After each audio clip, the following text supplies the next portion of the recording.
ఈరోజు మవాలా హరితవనం ఆదిలాబాద్లో ఎవరైనా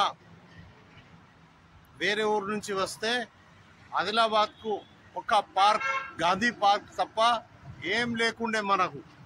కానీ తెలంగాణ రాష్ట్రం వచ్చిన తర్వాత, జోగు రామన్న మంత్రి అయిన తర్వాత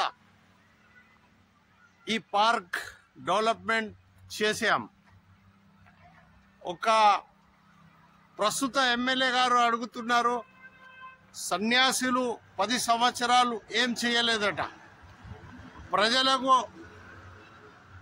నేను ఈ అభివృద్ధి 10 సంవత్సరాల్లో ఏం జరిగాయి, ఇది పార్ట్ 1.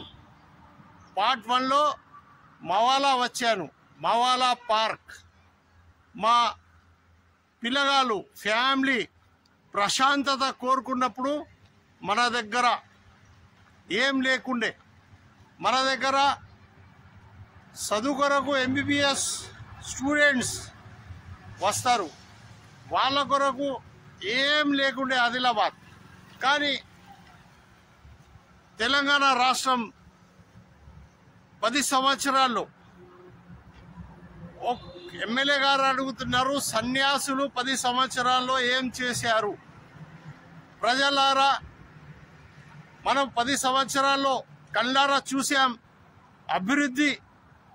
ఆదిలాబాద్ ముఖ్యంగా ఆదిలాబాద్ బ్యాక్వర్డ్ ఉండే, బ్యాక్వర్డ్ ఆదిలాబాద్కు మంత్రులు ఉండే.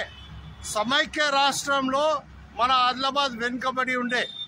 మన ఆదిలాబాద్లో అభివృద్ధి ఇంకా చూపెడతాను నేను.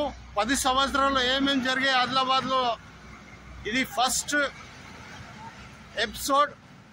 పాయల్ శంకర్ గారికి సమర్పణ ఇది. మీరు చూడండి, 10 సంవత్సరాల్లో ఎవరు సన్యాసులు, మేమా మీరా?